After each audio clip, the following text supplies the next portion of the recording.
Hello, everyone, and happy Sunday to you all. Welcome to the third episode of the audiobook series here on the channel. I'm your host, Gabriel Garcia, otherwise known as the Wandering Quill and Wandering Scribe, and today we return to the world of the Gathering, this time taking up in Chapter 3.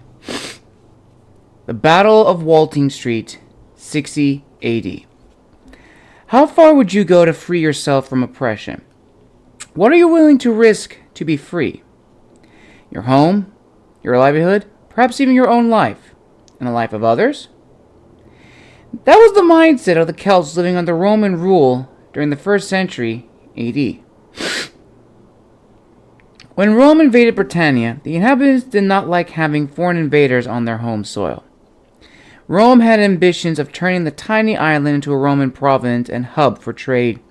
Initially, the Celts tolerated the Romans, but as time passed and they endured the horrendous cruelties by the invaders, they decided that enough was enough. Around the 1st century, Britannia consisted of small tribes all over the region, each with its own rules and rulers.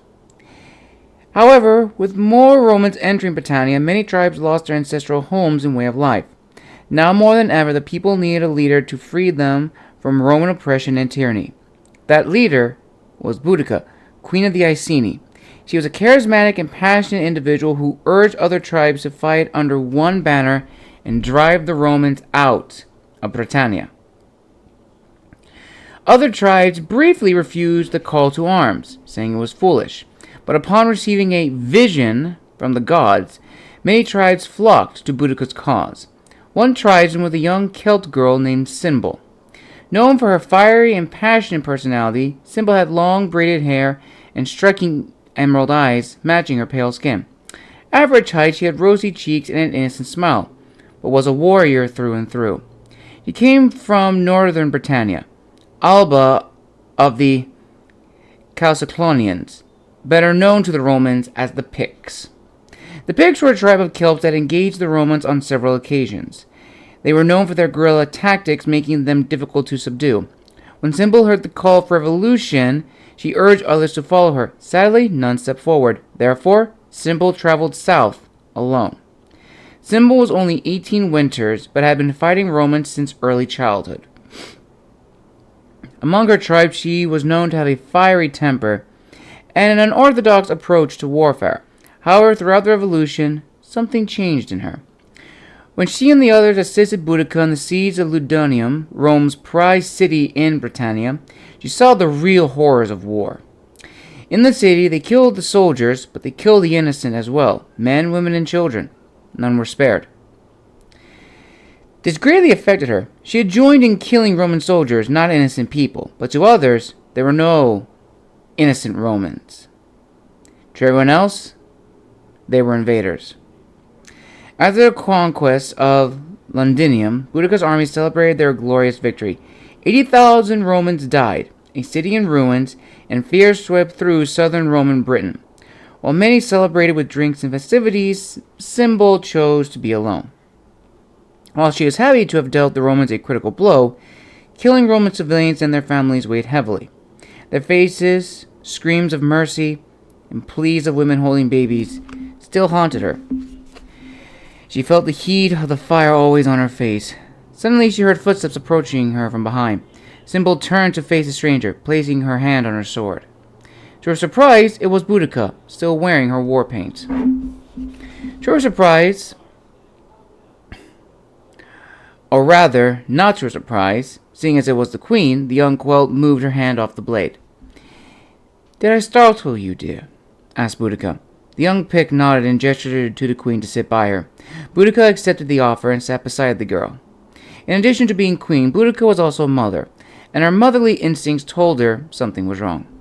"Something on your mind, Cynbel?" Cynbel glanced back at the queen and then back at the ground. She twirled and twiddled her thumbs before answering. "Why did we do it? Why did we kill them?" "Because they're our enemies, Cynbel. You know that. I'm not talking about the soldiers. I'm talking about the Roman families we burned alive, barricaded in their homes. Killing soldiers is one thing, but innocent families? Killing them bears no honor." Boudica was surprised by Cynbel's response. She had her suspicions that Cynbel lived by a moral code, but she did not realize how strong it possessed her. Rome is our enemy, Cynbel. We must kill them all. Showing them mercy is for the weak. Just then, Cynbel got up and looked back at the queen. Boudica could see the anger in the girl's eyes. Showing mercy is not weakness. It keeps you centered and focused, but most importantly, it keeps you from becoming a bloody savage. She barked. The young Celt was seething with fury. Do you think you're the only one who has seen Roman savagery? I grew up in Alba, your highness, and I saw how violent the Romans could be at a young age. After they killed my parents, I killed my first Roman when I was 8 years old, and I became the warrior that the Romans feared at night when they thought they were safe. However, during those years, I never attacked Roman families living peacefully with my people. Going down that path leads only to death and disgrace. Cynbel paused before continuing. I want them gone just as much as the next Celt. But when we cross the line of killing the innocent, we become the savages Rome declares us to be. After tonight, there's no going back. The shouting attracted others' attention in the camp, and some of Boudica's guards ran to her. Cynbel regained her senses and looked back at the queen. I'm sorry for shouting, your grace, but I need to speak my mind.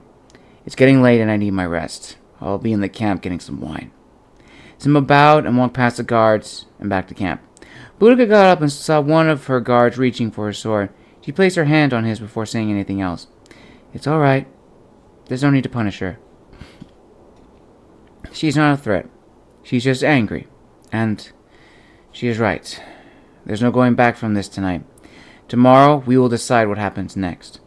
Now leave me for a moment. Her guards moved away and allowed the queen to be alone. The following day, Boudica marched to meet the Romans at a valley called Walting Street.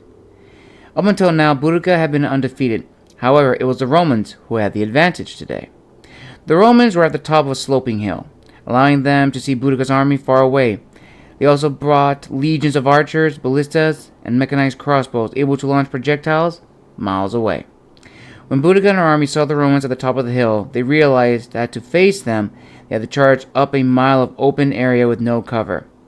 Cynbel and the other Celts were afraid for the first time. In previous battles, they were outnumbered and still able to come out victorious, but this time they only had two options before them: surrender to the Roman rule or face destruction. It was clear what choice Boudica chose. The Celtic army raced up toward the Romans with a loud war cry. Moments after the charge, everything fell apart. The Romans launched missiles and arrow fire down upon the Celts. Seeking cover, Cynbel hid behind a turned-over chariot. All around her, she saw her people being slaughtered like animals. Peeking her head out, she saw the queen charging up the hill in her war chariot. She was nearly close to the enemy lines, only to be killed by a lone arrow. With their leader dead, the Celt army fell into disarray, and the Romans sent the cavalry to finish off the survivors. "Run for the trees!" shouted Cynbel. Running from her cover, she and many other survivors ran down the hill to elude the Romans in the dense forest. Many were killed before they could make it down. With the sound of horses getting louder and louder, she and the others ran to the woods to hide from the Romans. Despite their efforts, a few Roman cavalrymen followed them into the thick, dense woods. Cynbel could hear the sounds of horses galloping behind her. She thought to herself that this was it. This is how she would die. As she made her peace with the gods, she saw an escape for a brief moment. A nearby cave. Sprinting toward the cave, she eluded her pursuers. Entering the shelter, she headed further in. Reaching the back of the cave, she discovered a hidden pool. Perfect! I can escape through here.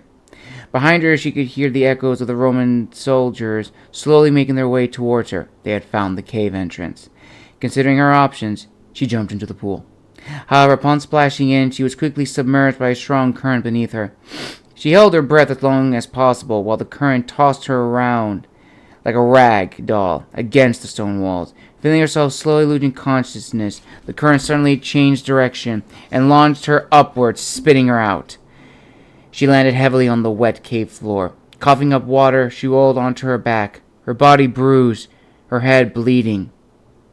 Before anything else happened, she fell unconscious.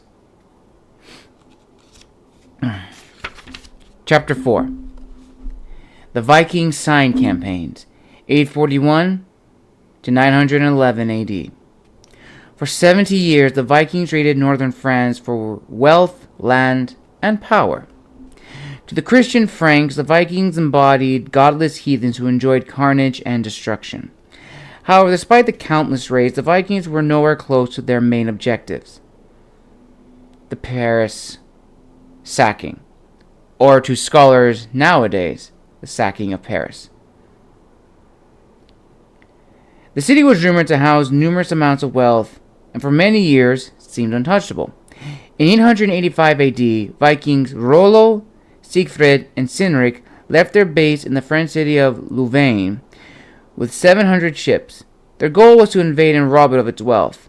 The raiders sailed along the English Channel for months until they reached the French port city of Caen, another Viking base. Once there, the raiders resupplied and recruited new soldiers, or drengir.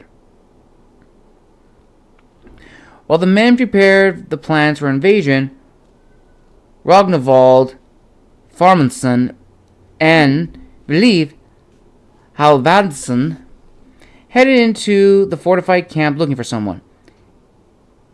They were Rollo's childhood friends back in the northern lands. Ragnvald was the oldest of the two and the most experienced. Vliv had gone a few raids, but was still relatively new. "Who are we looking for?" asked Vliv. "A friend of Rollo's. Last I heard she moved here, and I know the best place to look," replied Ragnvald. The two men walked towards the center of camp, the great longhouse. Once they got closer to the building, they saw Viking raiders thrown out of the entrance and onto the street. Ragnvald chuckled at the sight. "She's here all right." Entering the longhouse, the pair found themselves amid a brawl. A group of men were attacking with swords at whoever was in the center. Vliv tried to identify who it was, but his vision was blocked. Suddenly, a Viking was lifted in the air and thrown halfway across the hall's center, knocking into a few other Vikings. It was here the two men saw Rollo's old friend. Fighting the other Vikings was a 6-foot, well-built shield maiden with short brown hair and amber eyes. In both her hands were wooden clubs, polished and wrapped with iron plates and solid iron pommels. In the back of the hall, many were betting on how many she could beat before losing. Vliv went for a sword, but Ragnvald stopped him. "Just watch." The pair were surprised by the fight. They had never seen such a skilled warrior in all of their years. Not even the shield maidens back home compared to her.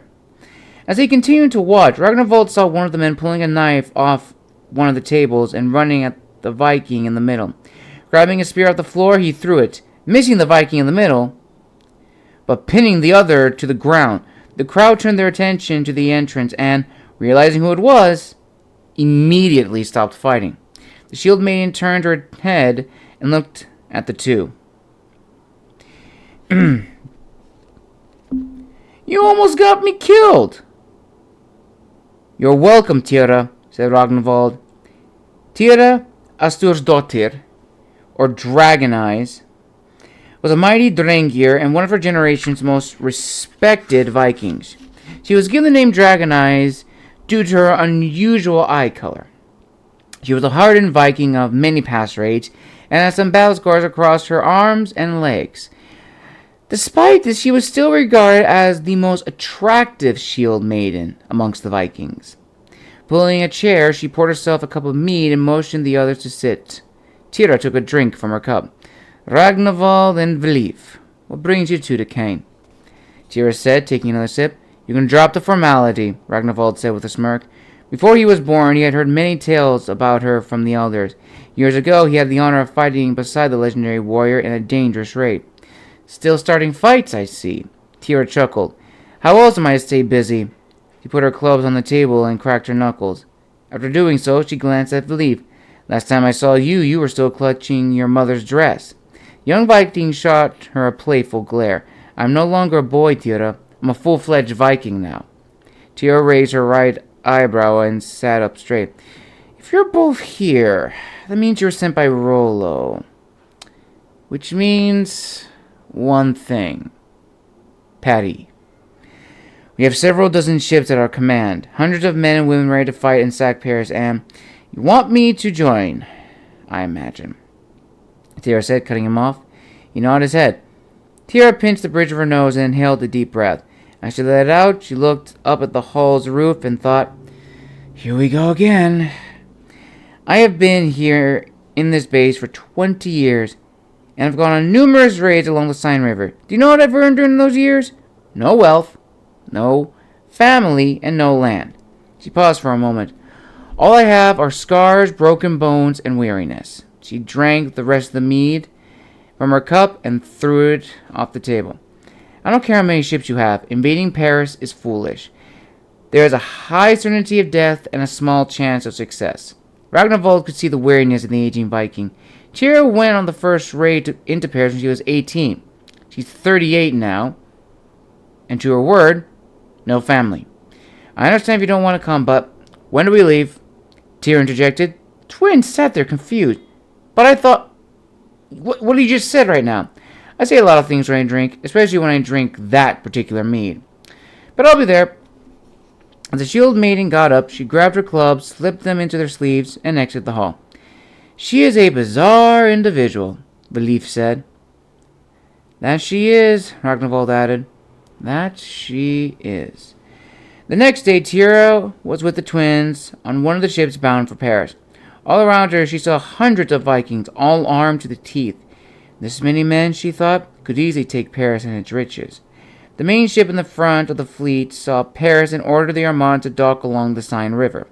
Once everyone was on land, the Vikings formed and launched a frontal attack on Rouen directly in front of Paris. Tyra wore chainmail and leather armor and led a group of warriors. When both forces entered the city, they faced massive resistance from the civilians and Frankish soldiers stationed to defend Paris. Soon the two collided, and the fighting was fierce as both tried to gain the advantage. The battle soon made its way to the first tower defending the great city of Paris, and once in range, the defenders hurled stones and arrows at the barbaric heathens. For 3 days they fought until the Franks managed to push the invaders back from the tower. Both lost many men and gained nothing. Furious and exhausted, Rollo ordered the army to make camp in Rouen, only to realize they did not possess enough men to surround the entire city. While the defenders in Paris, only a few miles away, celebrated their first victory, Tyra went to town looking for a place to drink. Walking through the French city, she heard chatter coming up the road. She then found a stockpile being raided by fellow Norsemen. Tyra approached the stockpile and walked over the trampled door. Inside, the smell of fresh wine already barreled filled the air. Inspecting the room, she discovered one last barrel hiding behind broken furniture. Lifting it off the ground, she placed it on the table and poured herself a cup. She was shocked by the flavor's sweetness. Even honey mead was not this sweet. However, seeing as there was nothing else left to drink, she quickly gulped it down. Wiping her mouth, she returned to camp, where many discussed how to enter Paris the next day. After tonight, Tyra realized that this raid would be her last. Early the next morning, Rollo and the others decided to assault the fortified city. 300 Vikings joined this offensive, including Tyra. The naval force took several hundred ships and advanced toward the walled city. Tyra was on the first ship when she heard a slight sound, all too familiar. The sound of arrow fire. "Shields up!" she shouted, raising her wooden shield to cover her. The arrows were relentless and did not stop, even when they landed. Tyra and a few managed to get off the ship and get on land and get to the walls. Once getting closer to them, Tyra realized that the defenders had planned for this. The walls were 20 feet high, 3 times the average thickness, and encompassed the entire city, leading the only way in by ladders. She ordered men to get some from the ships. As men quickly rushed back to the boats, some were killed by arrows from the ramparts. Luckily, some managed to come back with a few ladders. Setting them up against the wall, a few stayed behind to hold them steady while the others made the dangerous climb. Tyra was behind one Viking up the ladder until the haft of a Frankish spear pushed him off. He fell back down to his death. Tyra was unfazed and continued climbing up. Reaching the top, she met the same spearman. He jabbed at her with the end of the spear, but she caught it and threw him off the castle walls. As she got out and drew her wooden clubs, she was ready for the next fight. One soldier approached her from behind. while another came from the front. Both attacked her simultaneously. She blocked their attacks, grabbed one by his chainmail, and tossed him off the walls. She then turned her attention to the soldier behind her, shaking in fear. She chuckled at his nervousness and taunted him to attack her. He slashed at her face, but Tyra blocked it. She then delivered a swift kick to the groin, making him hunch over. Then she swung down hard on his head with her clubs, making him fall. She finished him off with a heavy stomp on his helmet, cracking his head open. Moving onward, she looked back and saw other Vikings getting atop the walls. For a brief moment, she believed that they might actually win and take Paris for themselves. Unfortunately, that moment was shattered as more Frankish troops raced up the stone stairs to reclaim the walls. This time, it was heavy infantry, and Tyra knew these soldiers would not die so easily as the others. Looking around, she saw a heavy stone near her. Setting her clubs aside, she picked up the massive stone and hurled it at the soldiers. While it knocked a few down, it did nothing to stop their advance. Realizing she had to leave, Tyra raced back to the ladder. But to her horror, the ladders were gone. The Vikings left Tyra alone after being forced off the castle walls once more, and this time back onto their ships in full retreat. Panicking, she ran toward a high stone tower only a few feet away. Kicking the door down, she raced up the stairs until she was at the top, with nowhere to go. Running to the edge, she stopped and realized that she was much higher than expected. Hearing the soldiers behind her closing in, she knew she had to jump, but she couldn't. She decided that if today was going to be the day she died, she would meet it with open arms. Turning to face her attackers, she realized she had no weapons. They are back down at the walls. Now, she was really going to die.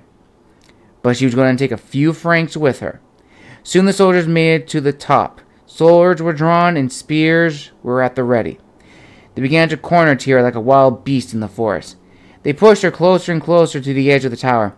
As one Frankish soldier thrust his spear, she dodged it and grabbed it by the wooden haft. Pulling him closer to her, she headbutted him in the face, shoving him back at the others, and took his spear. Suddenly, 3 attacked her at once. While she managed to block their attacks, one soldier jabbed her in the side with a spear. Yelling in pain, she grabbed the spear in her side and quickly pulled it out. Breaking the head off, she slit the 2 soldiers' necks and stabbed the third in the face. More and more attacked her, and while managing to injure her a little more, she kept killing more of them. Finally, Tyra was at the end of her strength. Her armor was battered and broken, and she was losing blood very quickly. She continued to stare down her attackers. Just then, one soldier armed with a big iron club charged at her. He swung down on her right shoulder and shattered it. She roared in agony and tried to counter, but failed, and received another blow straight to the head. Dazed and confused, she stumbled backwards and fell 50 feet down into the river to a watery grave. As she landed in the river, she felt her strength leave her, and suddenly she felt at peace. Looking up through the water, she noticed a bright blue light slowly engulf her. The sensation was warm and comforting. Tyra smiled as she slowly closed her eyes. "Valhalla," she whispered. "Take me home." Chapter 5. Castle Olympus was a fortress created from the side of a massive mountain. It stood high above the clouds and overlooked all. The fortress saw everything from the badlands below to the dense forests beyond, to the jagged mountains and harsh deserts. Made from stone and metal from the skies, the fortress remained unbreakable, although it did have some evidence of a great battle many decades prior. The fort was divided into 5 different levels. At the very top was a throne room. It was created in the same style as the Greek Parthenon, with its marble pillars, limestone walls, and floors. The throne room was beautiful, as it was evil. The second floor was the war room. Ares and the rest of the council resided here. The third and fourth floors were military barracks, kitchen, and the infirmaries. Lastly, the fifth and final floor was the dungeon. The dungeon held public enemies of the realm. It was also here where the mage was being held. The sorcerer's cell reeked of death and misery. His hands were chained to the stone walls, feet dangling above the floor. His face, bruised and beaten, hung aimlessly. Outside his cell were 2 of his countrymen, both wearing Greek armor. He could not raise his head to see them, as his neck was sore and weary. Suddenly he heard footsteps coming towards the dungeon. The sound grew louder and closer, and the mage realized the steps were approaching his cell. He listened to some commotion between the guards and the stranger. He heard just then the sound of his jail cell opened. The door's heaviness and metal hinge creaking filled the room. As he tried to raise his head, he got a good look at the stranger.